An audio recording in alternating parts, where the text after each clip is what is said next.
a long-term relationship with his now fiance since 2015. So that's nice, No right? way. Yeah. Is she famous? Do we know her? Hi, everyone. This is Avanti, Hi, this is Priyanka. and welcome to Over Coffee or Wine. Yes, welcome. And today we are going to discuss The White Lotus Season 3. All right. We have an interesting take on it. Avanti liked the show. I did not. So, in case you're wondering if you want to watch it or if you already watched it and have a polarized view, this episode is for you. So, this is a spoiler free episode. Yep, the internet is divided too. Okay. So this is going to be an interesting one. I actually really liked it. I think one of the things that I loved about it is everybody had incredible performances, like acting wise. I didn't know many of the actors that were on the show.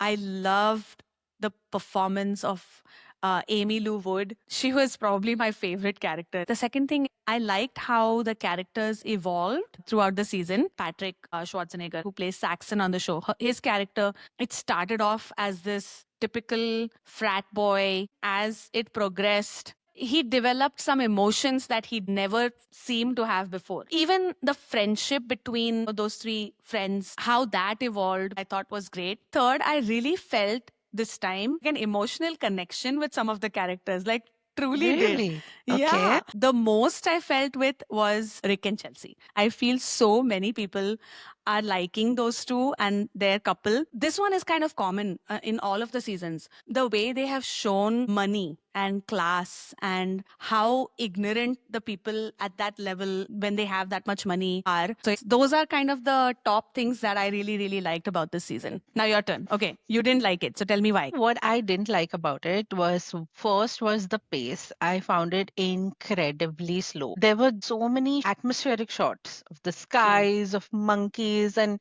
really long shots, which I felt were fillers because there was nothing happening in the plot. I don't feel like we need fast paced shows. That's not what I mean because Severance also has a slow pace, but there was so much intrigue that the pace didn't matter. Second, I did not connect with any of the characters the way you did. So I genuinely feel this is a personal take. I clearly remember how much I liked Jennifer Coolidge's character in the previous seasons. Even Aubrey Plaza, her character was very memorable. Whereas here I felt they didn't have character arc. It was very unidimensional. The third thing was there was no interconnectedness in the characters. They didn't really talk to each other, even though they spend time together, like stories didn't overlap. Fourth reason, I found a lot of plot holes. Very, very glaring ones. Of course, I'm not going to give it away, but the ones where, you look at the screen and you just go like, what? Like, with that level of intelligence that Mike White has in terms of creating such layered characters, I found it was a bit sloppy this time around. I wouldn't say it was very bad. I'm just comparing it to like the OG White Lotus. So my final take on it is if you run out of things to watch, you can watch this. But even if you miss it, I don't think you're missing much. Okay. I would suggest watch it because I liked it. There is a murder, which obviously there is one in every season of it, but it's not a who did it. It's like who died. It was kept me engaged. So that was our take on White Lotus. We're going to jump into some trivia. Before that, just wanted to check with Avanti. So, is this your favorite season? So I think my favorite season is still probably season 1 because it was a very new concept. Then 2 and 3 kind of are based on a very similar concept that in the first episode someone dies and then it is 7 days back and leading up to it, which is great. I loved the hotel manager actor, the Australian guy. I think he like pretty much carried the show, that season. I did like season 2 and I think my favorite in there was Theo James, who plays one of the guys in the two couples that were there. His character, he played it so well. You really are like, what a scumbag he is. Jennifer Coolidge was great and she is iconic, but I feel like Jennifer Coolidge is always like that. Can't believe we are polar So opposites on this as well. Season 2 is my favorite. I don't even remember season 1. Again, like you said, it's been a while. But season 2, visually, it's still present in my memory. You mentioned the first hotel manager, the second hotel manager in Italy. She also Hmm. was such a powerhouse in terms of the stress about managing all these guests, especially when they have high maintenance needs. Jennifer Coolidge, I get where you're coming from, but I was really concerned for her character. I wanted this heiress to be safe. So I feel that way she hit the nail on the head. Yeah, So, pretty much. yeah. Pretty literally, she did hit again. Yeah, this is not a spoiler. No, this is from season two. If you haven't watched Yeah. season two, then Too sorry, bad. guys. Before White Lotus came, I think no one was giving her roles. In fact, she Yeah. got an Emmy for it. And she said that Mike White saved her because when she gave her speech, I still remember watching that clip. Mike White was crying. She praised him so much and really was so grateful to him that Mhm. he literally had tears in his eyes. So, for our next bit, let's get into some trivia about the cast and about the show. Do you have something I wouldn't know? Okay, so Saxon's character, who's played by Patrick Schwarzenegger, everyone knows he is Arnold Schwarzenegger's son. Here's the thing, we've spoken about Nepo kids in our other podcasts, right? And I feel like in Bollywood, the majority of the Nepo kids, let's be honest, are pretty bad. And I haven't seen any of Patrick Schwarzenegger's other work. So it's very possible that his initial work is not so good. But the fact that he has quite a few other stuff before this that we don't even know about, right? It looks like he did have to like audition and earn the roles versus being handed one. So in 2019, critically acclaimed and 82% on Rotten Tomatoes. It's a Okay. suspense horror movie called Daniel Isn't Real. I have no idea what it is, but just the picture gives me Fight Club vibes. He is the youngest of the siblings, but they also have a half brother. And Arnold Schwarzenegger and his wife divorced in 2021, but she filed for divorce in 2011. It took 10 years for them to get divorced. Yeah, it's crazy. Because in 21 he finally admitted to having a relationship with their family's housekeeper and they have a son. And that son actually looks much more like Arnold Schwarzenegger than Patrick Schwarzenegger, is what I think. Brand new information. And he has two older sisters. One of them, Catherine Schwarzenegger, who's married to Chris Pratt. And his mom, Maria Shriver, is related to John F. Kennedy. John F. Kennedy is her uncle. What? Yeah, she's from the Kennedy family. So Patrick Schwarzenegger has Kennedy blood in him. Now that you say it, he does look like he would fit into the Kennedys. He's been in a long term relationship with his now fiance since 2015. So that's nice, No right? way. Yeah. They got engaged in 2023, but they've been together since 2015. So since he was 21 years old. Is she famous? Do we know her? I don't know her, but she's a model. Her name is Abby Champion. Okay. This is a lot of tea. You brought the tea and how? Thank I didn't you. know any of this. Thank you. I'm I so glad I educated you on Patrick Schwarzenegger. So important to know all about him. Okay, so tell me some fun facts. I absolutely adore Leslie Bibb and Sam Rockwell.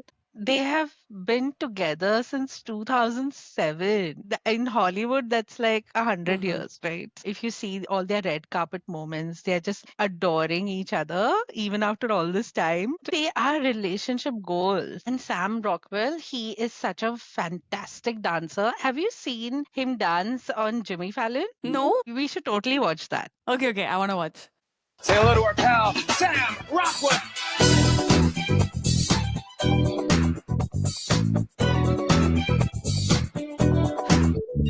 Wow.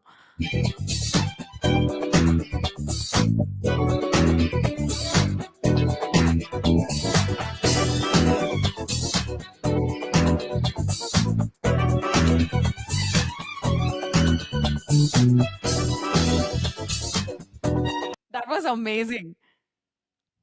Isn't he such a cutie? Yes, a And the cutie. fact that he has won an Oscar for 4 billboards outside Ebbing, Missouri. I think And it was 3 billboards. They only had money for 3, Priyanka, not 4. I'm so sorry. This is what I mean by I like Sam Rockwell a lot. I think the number of billboards. Which I loved, by the way, that Oh, movie. yes, please watch that movie. Don't watch White Yeah. Lotus. No, watch White Lotus and that movie. I kind of wish they had scenes together. That would have been nice. I think next we have to talk about Jason Isaacs because we grew up reading Harry Potter, watched all of the movies, and he plays the role of Lucius Malfoy so well with his like silver hair, long hair, and so good. And this, he was so different, the southern accent. Is he a Scotsman? No, he was born in Liverpool, England. So he is British. And he actually studied at the same university where Judi Dench studied. So that's a fun fact for you. And obviously, we all know he played Lucius Malfoy in Harry Potter. And he finished his law degree and then decided not to pursue law. Apparently, he's a funny guy. He has this typical British humor. So, yeah, Yeah. that's Jason Isaacs. I had no idea. He's a fun character. I want to talk about Amy Lou Wood because she is a fan favorite and she's just captured everyone's heart. And she has also done, drama school. We all know her from Sex Education, and I think she's going to have a great career ahead. Maybe 10 years from now, she could win an Oscar because her acting is just so pure. I can't wait for her other work. Yeah, I hope she's a success. I'm rooting for her. Now that we've talked about Amy Lou, we have to talk about Walton Goggins, who plays Rick R plus C. Okay, so he is from Alabama in the US. So he is also very southern. He's coming to Tarantino movies. He's in Django Unchained and pretty big role in Hateful Eight. He finally has gotten the popularity that he probably has deserved for quite some time. All his colleagues say how nice he is and how generous he is, which is very opposite his characters. He has this 1920s house that he bought in upstate New York. It's so nice. So he gave people a tour of the house. Good for you, Walton. I hope you get a lot of great roles and I like you. It was also refreshing to see Michelle Monaghan in a TV show because I remember her from Maid of Honor because that is such an iconic rom-com that all of us have watched maybe multiple times with Patrick Dempsey. She's also been in Mission Impossible 3 with Tom Cruise. She his wife? In Mission Yes, Impossible? she plays his wife. Oh my God, yes. Okay, sorry.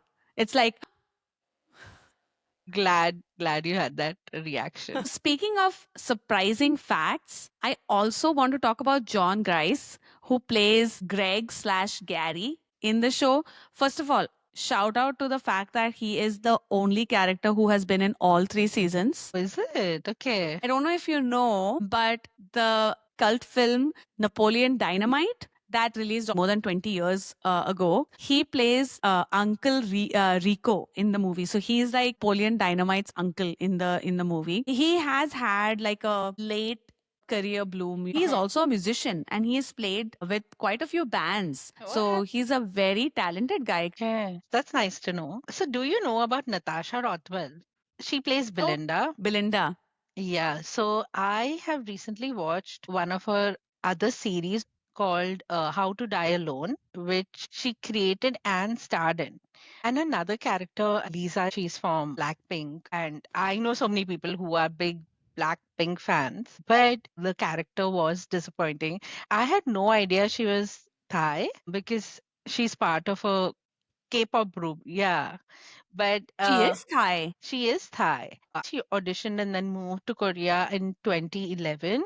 And then in Oh. 2016, Pink was formed. I had no idea who she is.